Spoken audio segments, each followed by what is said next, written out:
Thanks, Marissa. Thank all of you all for coming out tonight. So I've been to a lot of talks in here by some distinguished professors, and I feel like a bit of an imposter standing up here tonight because even Marissa said, "Oh, I didn't know you were a zoologist." I thought, "Oh my gosh. Where's your badge, Doug?" Yeah. So anyway, this is going to be a little bit different. So we're going to talk a little bit about my novel. We can't go through a 75,000 word novel and have it make any sense tonight. So we're going to try a little bit of different focus on getting through this. But let me read to you what my publisher says about this book. I did not write this. But, horse wrangler and elephant man Buddy Griffith has spent his life moving with the rhythm of the circus, its dusk, its dazzle, its fragile sense of family. But when the show rolls into a tense and divided Atlanta, a string of brutal murders threatens to close the circus for good and ignite a powder keg of suspicion that stretches far beyond the tent poles. As fear spreads and accusations mount, Buddy is pulled unwillingly into the heart of the investigation. What begins as a desperate attempt to protect the animals he loves soon becomes a race against time to uncover the truth. With local authorities eager to blame an outsider and the threat of a lynching growing by the hour, Buddy realizes the only way to save an innocent man is to venture into the shadows of a city simmering with prejudice, greed, and buried secrets. From the back alleys of Atlanta to the sawdust ring of the circus, the Muleskinner and the King blends historical suspense, southern noir, and the haunting allure of Americana. So, here we are, 1936 Atlanta. It's the year the Hoover Dam was finished. It's the year the Summer Olympics were held in Berlin under the gaze of Adolf Hitler. And FDR was elected president for the second time. So there's a lot going on at that time. But the problem with having a discussion about history in Atlanta is, as I mentioned, I'm a zoologist, I'm not a historian. But I spent a lot of time studying the history of Atlanta, particularly in 1936. So what I've tried to do is put together a program that's going to look at historical fiction as a genre. So we're going to look at how historical fiction is built and why it can be useful for people when they're trying to learn a little bit about history. So I had to get my grandson. So I'm going to be a little bit methodical tonight. We're going to look a little bit about my story and how I came to write this book. We're going to talk about other books that I've written so you can understand kind of where this book came from. And then we're going to jump into some historical details of the book because I think the people that have read it and I've talked to about it are more fascinated by some of that, the actual history that's in the book. But first of all, we're going to talk about me. Yes. And, yes. Yeah, who am I? That was me. There are a couple of things about my life story that fit into this book, into the narrative. The first one is that I am a child of the Jim Crow South. I was born and raised in the South. And in fact, Martin Luther King was born exactly 20 years before I was born. And so when my main character, who's white, is going through parts of Atlanta and navigating the ins and outs of the Auburn Avenue neighborhood and going to Ebenezer Baptist Church, there's a little bit of me in that, and I can speak to some of the things he's feeling. And I tried to inject a little bit of that into the story as my personal background. The second thing that's pertinent is that when I graduated with my degree in zoology, I got a job at Busch Gardens in Tampa. And in those days, the animals had to be brought inside at night. And one of the first jobs I had was to walk a group of African elephants from their exhibit out in the middle of the African belt. It was a moated exhibit. And every night, my partner and I had to go out there and walk these elephants trunk to tail into the barn where we held them for the night. And so when I talk about, in the book, I talk about using a bull hook. That's what this is. This is called a bull hook. The ones we use weren't this fancy. This was a decorative one that was given to me by a friend. They were usually made of wood, stout wooden handles. But there's a prod at the end and there's a hook. You can pull them, you can push them, or it was stout. And so they would get a smack every once in a while, which is not as brutal as it sounds from the days when my dad used to take a newspaper to the dog when the dog misbehaved. So, but anyway, I talk a lot about elephants in this book. When Buddy, the hero, faces off with an elephant in the street, when it broke out of line during the parade, that came from my own personal background and experience. The third part of my story is that when I retired in South Georgia, I got a job, a part-time job, driving a mule wagon at a quail hunting plantation. So I spent hours on this mule wagon doing absolutely nothing, watching people out there hunt. But I did learn how to drive a mule team. So I'm a Muleskinner. I can really say that. I drove the mules. I had a dog that sat on my lap, which is kind of the dream job. And when the hunters were out hunting for quail, I'm just kind of sitting there thinking about life. And a lot of my writing came out of that experience, which we'll talk about a little bit. When I started out in the zoo business, I've always liked to write. And some of my earliest writing efforts were for newsletters at the various zoos I worked with. And they were always about animals. And so I wrote quite a few articles over the years talking about enrichment. This one was at the Toledo Zoo. The hippo exhibit also at the Toledo Zoo. So I kind of got into the idea of writing. I liked doing it. And once I really got into it, I started studying the craft of it. Never taken any lessons, any formal like college courses on writing, but I started gathering books. The two books on the right, On Writing Well by William Zinsser and Elements of Style by Strunk and White, those were like the Bible for writers back in those days. Everybody said, you need to study these books. And then along the way, I would gather books like Stephen King's book on writing and Annie Dillard, The Writing Life. They're just all kinds of books. If you're really interested in something, you study it. And you also study the people whose writing you like, which I did a lot of, and I still do that. In fact, talk about imposter syndrome. Sometimes we're reading these books for our men's book club, and I'm thinking, man, I wish I could write like that. As I was on the wagon, thinking about all the things I saw in front of me, I started thinking, well, maybe the local newspaper would be interested in some articles about what we were doing, and they were. So I started submitting articles to the Albany Herald. Most of the time they would show up on the front page with photographs that I provided or my wife provided. And over the years, I published dozens of articles on all kinds of things.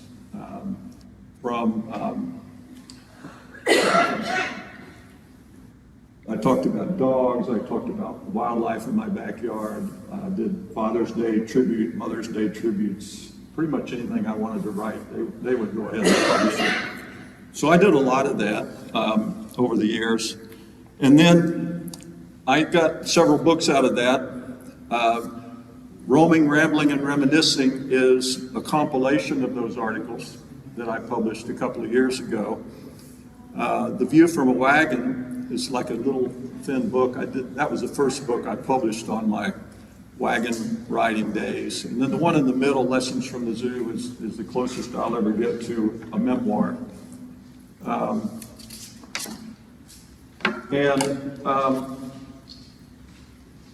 So let's talk about the Muleskinner.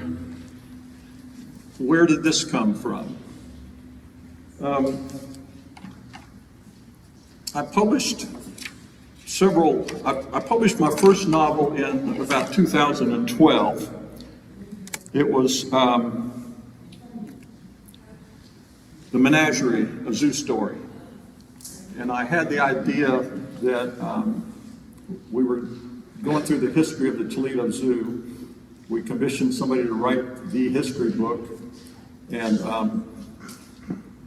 we need? Oh, water? No.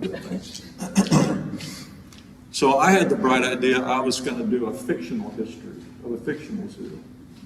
And that's what the Menagerie turned out to be. It was really hard because there was no anchor, it was not an actual city. I had to invent the streets, names, and everything about it I had to invent. There were two characters in that I really came to like. They were kids when the zoo opened. The flashback when the zoo opened, they were teenagers. And second flashback, when it was 1937, they both reappeared. The young girl had a family, often wondered what happened to her in the meantime. And the young boy was now a man, and he was an elephant trainer. He came back as an elephant trainer. He ran away to play baseball, came back as an elephant trainer. How did he get to that point? The Muleskinner is his story. And it's a huge leap to go from short nonfiction to long form, 75, 80,000 word fiction. But once I got the hang of it, I really started to like it. And the thing that really attracts me to historical fiction is what this Geraldine Brooks says, the idea of using the historical record as a scaffolding to build your story around, which I didn't do in my first book. But we're gonna go through some of that scaffolding tonight and talk about how I built this novel around historical things. There's a debate in historical fiction circles. What's more important, a great story or perfect accuracy? Kind of hard to get both right. I tried very hard to stay true to whatever historical record I could find. Historical people were in here. I made up some dialogue, but I don't put any words into their mouth that I don't think they would have uttered. And so dialogue and actions are usually made up, and the story has to be plausible to the reader. At the end of the day, if it's not plausible, people aren't going to be engaged with it. These are some of the historical fiction books that I've read and really liked. The Advocate by Randy Singer, read that years ago. It caught me by surprise. I wasn't expecting this, but The Advocate in the title is a attorney in ancient Rome, and his name is Theophilus. And he knows this guy named Luke who's a physician. So have you ever wondered who Theophilus was? Well, this is Randy Singer's take on that.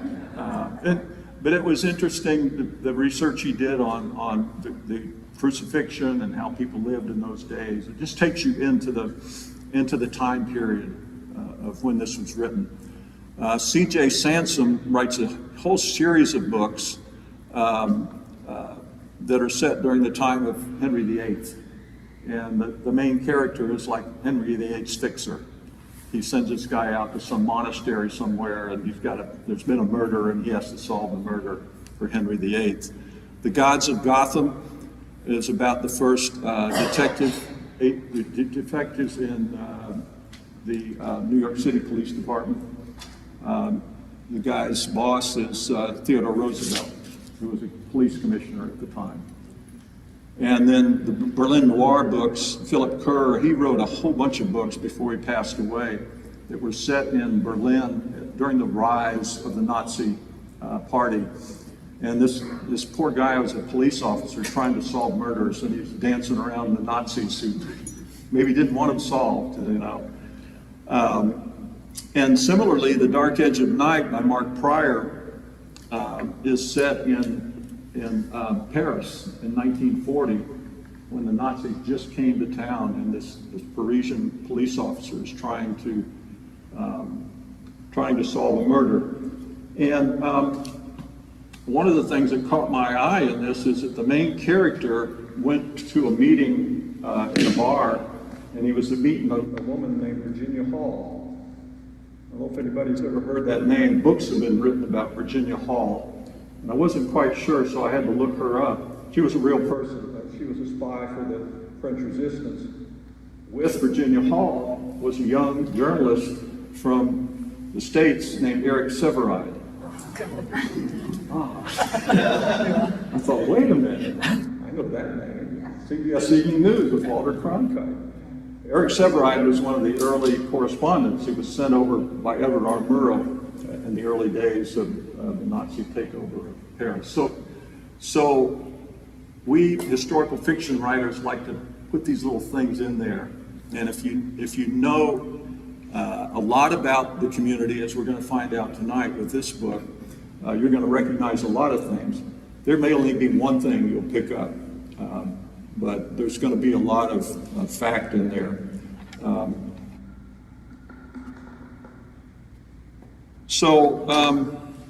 We're going to talk about the real history in historical fiction. This is a map, 1939 map of Atlanta. I wanted to set my story in Atlanta in the fall of 1936 because it fit the sequence of my other books. So I roped myself into a little bit of a corner there. Could I even do that? So I started looking around. I started pouring through newspaper articles,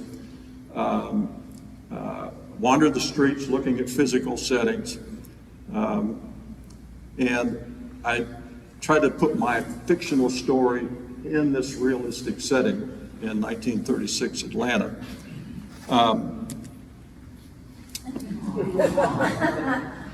So the first thing, if there were going to be a circus and we're in Atlanta, did they even come to town in the 1930s? Well, they did, of course. There's lots of articles about circuses in Atlanta, and I found tons of things that I could work with. This article on the right, with the pink around it, this says, Atlanta's last great circus parade thrilled thousands of youngsters and the young at heart on a balmy October day in 1938. For years, it had been traditional to have visiting circuses march their animals and vehicles along the city streets. But the increase in automobile traffic forced the discontinuance of this happy custom. Old-time Atlantans remember the days when such giant circuses as Ringling Brothers, Barnum and Bailey thrilled an entire city with their strange and wonderful shows. When the Rollins Brothers Circus closed the book on the annual parade, it presented a spectacular finale which would be fondly remembered by the many thousands of persons who viewed it. From the circus grounds on Highland Avenue, the parade moved down Edgewood to Five Points, then out Peachtree to Ponce de Leon and back to the showgrounds. So that's what I wanted my circus to be built around. In fact, my circus goes on that exact route. And I allude to the fact that one of the reasons this elephant got out of line is that there are too many cars and trucks, and spooked him. So let me read this whole section from the beginning of the book. The elephant has jumped out of line. His name is Tembo, after being disturbed. And here's what I wrote about this. Circus elephants were taught from a young age to walk holding the tail of the elephant in front of them.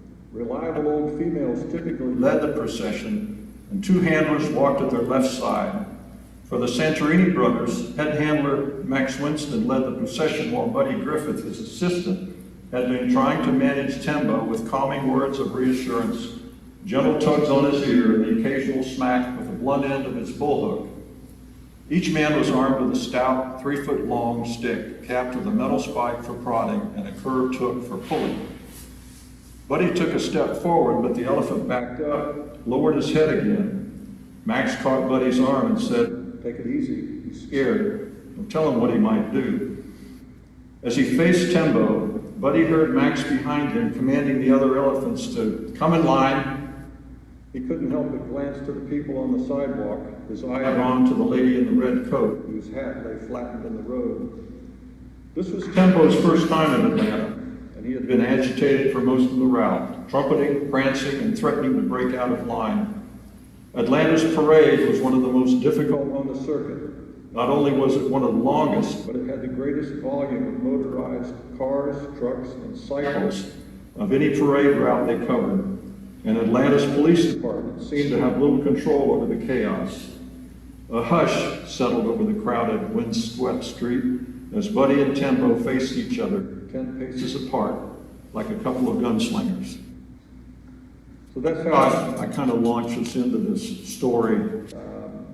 We're in Atlanta, and one of the things I discovered in my research is that there was a circus grounds here. I don't know if anybody remembers that, but it was down on Highland Avenue. I don't know if you can see, there's a little circus tent right there where Highland Avenue comes down and makes its turn, and the belt line goes up. It's belt line now, it was railroad track. And if you're going from Krog Street up the belt line through Inman Park, there's a high-rise apartment there now. Back in those days, it used to be the circus grounds. And this is what it looked like. This is 1940. And this is another view. It was immense. Huge tents out there. This is a line of elephants. Must be 20 or 30 elephants along there in a line. And there was no fences around there, no guards to keep people out. People just sort of wandered around back in those days. If you got hurt, you got hurt. So this kind of played into my narrative that the circus had camped out at the circus grounds. People were coming and going. And at the end of chapter 2, Buddy goes out in search of some young boys he saw admiring his elephants because they were being falsely accused of setting a fire. He finds himself sitting watching the boys play sandlot baseball across from Fire Station number 6, corner of Boulevard and Auburn Avenue. That's still down there. You can go down and sit on that curve. Here's what I wrote about that. Buddy pulled his flat cap low to block the setting sun from his eyes as he crossed the railroad tracks and walked south and west. He turned right at Edgewood Avenue, walked a few blocks dodging heavy traffic, and turned right again into a quiet neighborhood. The area he knew from the people who watched the parade was predominantly colored. He figured there must be a field nearby where people play baseball, but as he walked, he realized he must look lost as he wandered down the street, looking down side streets. He was about to give up and turn back when he found what he was looking for. A bunch of men were playing baseball in an empty lot across the street at the intersection of Auburn Avenue and a street named simply Boulevard. He leaned against the wall of the 2-story red brick fire station on the corner and wondered about his next move. The dirt ball field had been worn into the grassy lot from years of play. The 3 bases were half-filled feed sacks. Home plate was a rusty metal plate nailed into the ground, and the pitcher's mound wasn't a mound at all. The players were of various ages, teenagers, young men, and a few in the outfield who looked like they might be too old to chase down a fly ball. And on the sidelines, too young to play in this game, were the boys he had seen looking at his elephants. They wore their gloves and were tossing a baseball. He sat on the curb across from the fire station to watch. So eventually, he makes his way across the street to the ball field, and he meets the father of the two boys. And their father is Martin Luther King Sr., as he comes to find out. So they wander over to this house over on Auburn Avenue. And when they're still at the ball field, the man comes up to him and says, "Is there a problem here?" This is a man he had seen locking the church across the street. He was of medium height and sturdily built. He had the appearance of someone who could take care of himself in a fight, but Buddy didn't think these men were yielding to him because of that. He carried a briefcase, and although he appeared to be about Buddy's age, the few words he had spoken suggested he was a leader in the community. And most importantly, two of the young boys Buddy had come to see now clung to the man's side. One was 5 or 6 years old and the other a year or two older. "We were just talking baseball," Buddy said. "You look a little out of place here," the man said, "if you don't mind my saying." "Do you live around here?" Buddy asked the man. "I do." Buddy inflated his cheeks and blew out a puff of air. He was stalling for time, trying to decide how much to reveal. "May I walk with you to your home and explain why I'm here so I can get back to the circus grounds?" The man hesitated briefly, then took a step. He looked at Buddy and said, "Better talk fast because I live across the street." He pointed to the third house beyond the fire station. So these scenes help set the proximity to Martin Luther King's home to the circus grounds. It was barely a mile away, easy walk, easy for the kids to wander over there, which probably all of us would have done when we were their age, whether our parents knew it or not. Later, Buddy gets invited to a Sunday evening dinner in the basement hall of Ebenezer Baptist Church, where he again meets Reverend King. A hush fell over the room as all eyes turned toward the door. Reverend King and his family had just entered. He began shaking hands with people as he worked his way through the crowd, making his way in Buddy's direction, followed by his wife and 3 children. Behind him, standing in the doorway and shedding her red jacket, Naomi made eye contact with Buddy. Her smile hypnotized him, and he was stunned by her beauty. Her short black hair was toned into a stylish bob. Her white sweater and blue dress hugged her curves in a way that was attractive but not out of place in a church. "Mr. Circus Man," Reverend King said as he extended his hand, "I'm surprised to see you here. You're not here to warn us about some trouble, I hope." "He's here at Naomi's invitation," Thelma said. "His name is Buddy Griffith," Naomi said as she joined him. "He's going to drive one of my mule wagons out to the quarry tomorrow." Buddy's mouth fell open in surprise as Reverend King said with a smile, "So, you're a Muleskinner as well as an elephant man." "Elephant man?" exclaimed King's daughter. "Pardon my manners," King said. "This is my daughter Christine and my wife Alberta. I believe you already know these 2 rascals," he continued, pointing to the boys. "Martin and Alfred Daniel, A.D. Can we go now?" asked A.D. King and his wife exchanged a glance, and she dismissed the boys with a nod. A.D. barreled into the crowd, but he thought he looked like he was bent on mischief. Martin, on the other hand, stayed next to his father, eyeing Buddy with curiosity. Or was it suspicion?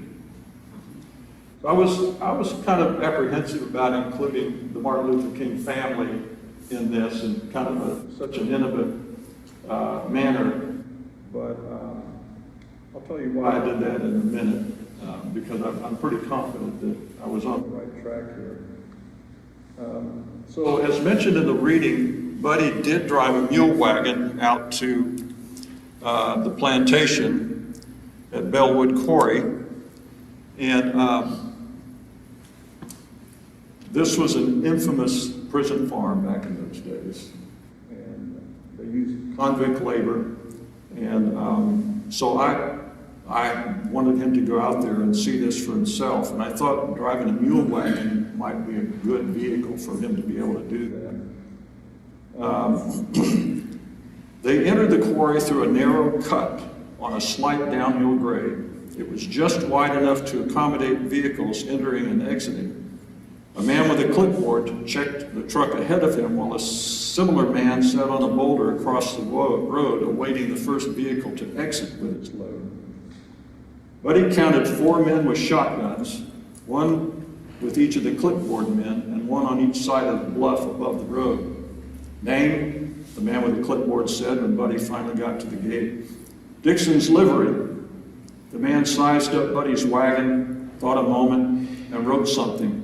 He handed Buddy a slip of paper and said, "Keep to the right. Follow the signs to curb stones." The morning sun reflected off the dampness of a sheer granite wall that loomed to his left as the mules, Mike and Ike, pulled Buddy further down into the pit. Buddy shifted the reins to one hand so he could look at the paper. His load was to be 40 curbstones, and they were bound for 115 Pine Street, the Techwood Homes project. He wondered about the limit of his wagon and how he was going to find Pine Street. The wide, flat plain at the bottom of the quarry was like some strange, nightmarish military camp. Men with shotguns and rifles dotted the landscape, overseeing other men in zebra-striped uniforms. He had seen prisoner of war camps in France that were not this well guarded. Some of the prisoners were breaking rocks in the rubble with sledgehammers, while others worked stations, loading blocks, slabs, and gravel into waiting wagons and trucks. Buddy fell in line behind 2 vehicles at the curb station, the stone ledge that served as a loading dock. So as I was writing this, I'm trying to figure out where he was going to go with this load. I kind of wanted him to end up somewhere real. So I did a little bit of research, and I found the Techwood Homes project. This was established in 1936. It was the first federally funded public housing project in the United States. It was a huge project. All that's left is this little building here and a plaque. It's all been developed over since then. But it was a real place. Pine Street was a real street. So he could have gone there. And it didn't have a real good reputation. No. And by the time I was in Atlanta. Yeah.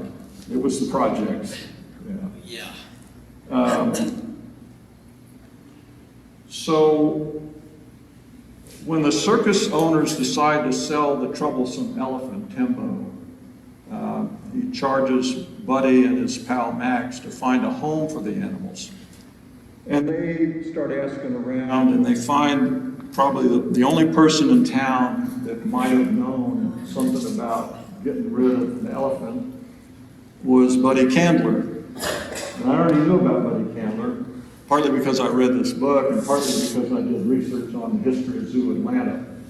And in the early 1930s, Buddy, one of his many things that he liked to do, buy race cars, fly airplanes, he wanted his own zoo. So in the early 30s, he started bringing animals into his Briarcliff mansion until about 1934, when the neighbors got up in arms and they started to file lawsuits. It wasn't so good for the neighborhood. So he eventually, after a lot of struggle, he eventually either sold or gave his animals to the Atlanta Zoo. So they had a big influx of animals.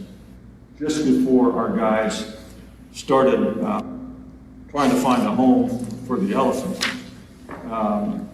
So I had them find him in the basement of the Candler building. Fortunately, I never made it down to the basement of the Candler building, but in my imagination, he had this nice office down there. And here's their encounter. Candler lit his cigar and offered them cigarettes from the wooden box on his desk. Buddy took one and accepted a light from the man. "Sorry to hear about your brother," Buddy said as he leaned back and exhaled smoke. "How did you know about that?" "Your secretary mentioned it," Max said. "She said he died 1 month ago today." Candler looked surprised. "Was it that long ago?" He paused for a moment and continued. "Yeah, I guess it was. He was in an automobile accident down in Valdosta. They say his car hit a cow and overturned, broke his neck." He looked at his cigar. "There's something about losing a brother, especially a younger brother, makes you wonder what's the point of life." "Why am I here?" he said quietly, and he's gone. But he recognized something of himself in the man, a melancholy that he felt all too well. "I wish I'd spent more time with him," Candler said wistfully. "I got so involved with my real estate deal, some lawsuits, and a cemetery. I had a whole zoo full of animals," he continued, "at my property up on Briarcliff Road.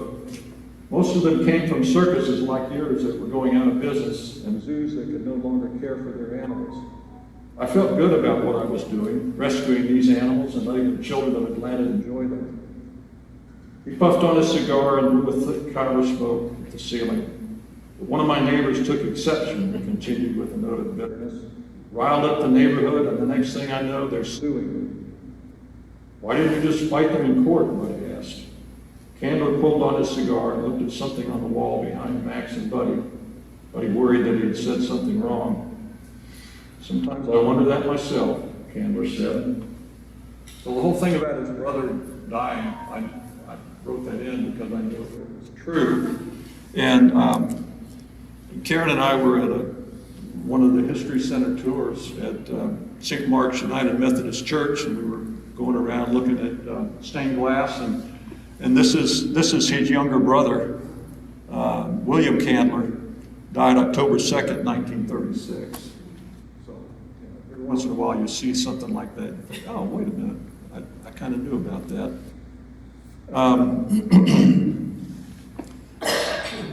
So after they meet with Candler, they make their way out to the zoo to see if they'll take their elephant, and they won't. But this is kind of what the zoo looked like back in those days. And this is how I portrayed it in the narrative. The zoo was nestled in the southwest corner of Grant Park, a 10-minute motor car ride from the circus grounds. As he and Max circled the lake and wandered his rows of cages, being in a zoo evoked some similar but sad memories for Buddy. He wondered how it would compare to his father's zoo, the last zoo he had been in nearly 25 years ago. Midday sun warmed them as they wandered past shaded hoofed animal pens containing deer, water buffalo, and zebras, and along rows of cages overcrowded with animals. Dozens of monkeys in one, 11 lions in another. They saw bears, leopards, hyenas, and a tiger with a hand-painted label that read Jimmy Walker. They walked mostly in silence until they reached the far end of the zoo where they found what they were looking for. 6 elephants, 2 in a small pen constructed of iron pipes and railroad rails, and 4 chained to trees. Not what I had hoped for Timbo, Buddy muttered. Max didn't bother to reply. One of the key storylines in the book concerns one of Buddy's acquaintances, a black man who's arrested for murdering a white woman. And you can all imagine how that's going to end up playing out. But Buddy has an ally on the police department, and he goes to meet with his contact. And I couldn't find what the police department looked like in the 1930s, because this building is no longer there. It's long since torn down. I had to go out to the Atlanta History Center and find the photograph just so I could describe it in my narrative.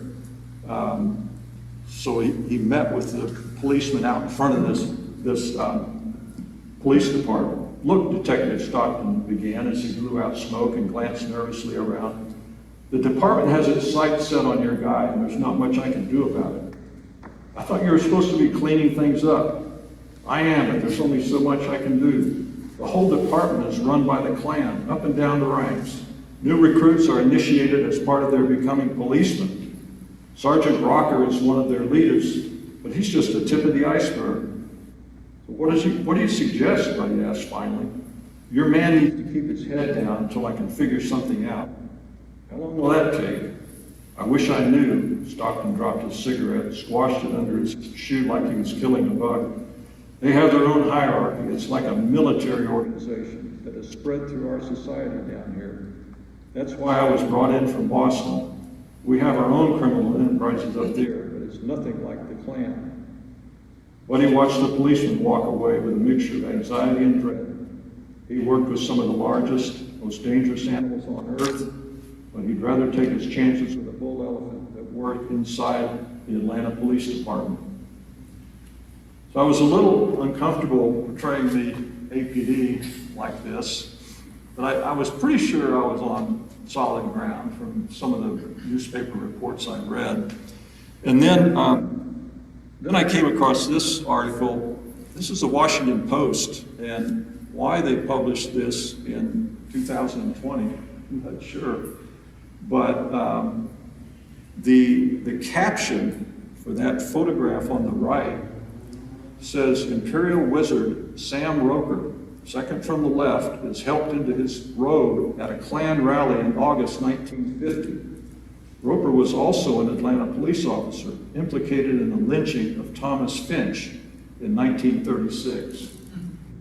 So this article, I'm not going to read too much about it, but this article chronicles a lynching of a black man in 1936, when my story was set. But I don't have a lynching actually in my story. My guy gets away.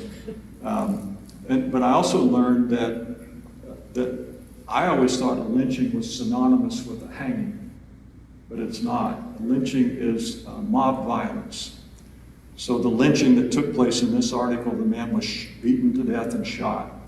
He wasn't hung, but they still call it a lynching back in those days. So the APD was corrupt. They did have their initiation out at Stone Mountain in front of burning crosses for the new police officers coming on board back in those days. So after meeting with the policeman, Buddy's at another function down in the fellowship hall at the church, and the guy gets arrested. And so there's a small office off the main sanctuary where they all met. And Martin Luther King began, can you get over to the jail first thing in the morning and see if we can bond him out? I'll try, Martin, said Marcus, who Buddy suspected was a lawyer, but you know that's not going to happen with a murder charge. I know, but it'll give you a chance to see him, make sure he's okay. I'd like to help, somebody said. Buddy turned from his spot at the back wall of the doorway where Elton Glover stood. He strode into the room and took control. I'd like to repay you all for your kindness, Glover said. We appreciate your offer, said Reverend King, but Marcus here, I don't mean to take business from your attorney, Glover said, but I have resources that might complement his work. What kind of resources? Mrs. King asked. Legitimate resources, I assure you, said Glover. You know that building that's going up down Auburn Avenue? The Masonic Lodge, said Marcus. Yes, I'm financing it. So you're a Freemason, said Reverend King. No, Glover replied, but I admire their principles and have worked with them for years. What do you propose to do for us? Asked Reverend King. Glover raised his hands, palms up. I'm not sure, but the Masons have a wide network of men, probably a few in that room out there. Their members include important and wealthy men. They might even, he paused, have a man or two sharing a cell with your friend right now. They can get information that you won't be able to find. So I felt like I wanted to work in the Masonic Lodge down the street. Here I took a little bit of liberty because I don't think it was very far along in construction at this particular moment. It came few months after that, they started construction on the Masonic Lodge, but this is still there and it's being renovated, I think, to be put back to its use. So in closing, let me close talking a little bit about the King, including the Martin Luther King family, because to me it was the most obvious thing for me to do as part of my story, but the most concerning thing for me to do, because I didn't want to do anything that would be perceived as wrong by them. So I had to find a hook that would let me in that door. And so I went down to the King Center and I bought Martin Luther King Sr.'s autobiography, Daddy King. And it didn't take me very long to find what I was looking for in this book. In this book, pretty early on, when he was a little boy, Martin Luther King Sr. wrote that Mama was very encouraging so far as my schooling was concerned. Although she'd never learned to read or write herself, there was a great sense of the value of learning within her. She was just the opposite of my father in this respect. He never saw the value of education, and he made going to school difficult for me by insisting I carry out all my chores early in the morning before I left the house. During those periods, mainly in the winter when Mrs. Lowe taught her classes, so I got up early, fed chickens and pigs when we had them, carried water, got firewood. I saved my favorite chore for last, currying the mule. I loved animals. And so this part of the week was something I actually looked forward to, even with my eyes still half shut on those chilly, dark winter mornings. So this is my hook. He loved animals. He loved currying the mule. And so I wrote him into the book. This is kind of one of the last things I wrote. When Buddy turned to Reverend King and said, "When you met the mules at Naomi's barn last week, you appeared to be moved by the experience." Reverend King smiled and stared over their head for a moment. "I grew up on a farm down in Stockbridge, about 20 miles south of here," he said quietly. "We had chickens, pigs, and an old mule that pulled my father's plow. In the winter, when Mrs. Lowe was teaching school, I had to take care of the animals before he would let me go to school. So I woke up on those cold winter mornings when it was still dark outside and fed the animals, carried water, and brought in firewood. But I saved my favorite chore for last. I loved currying that mule. I don't think he had a name. The kids teased me when I got to school because I smelled like a mule, but I didn't care. I just felt safe and loved when I was with him, touching him. I don't have many happy memories of my childhood, but the smell of a mule surely is one of them." He paused and closed his eyes as if lost in prayer. Isn't it odd how we can sometimes feel a greater closeness to these creatures than we can to our fellow human beings? So I'll leave it with that and see if anybody has any questions.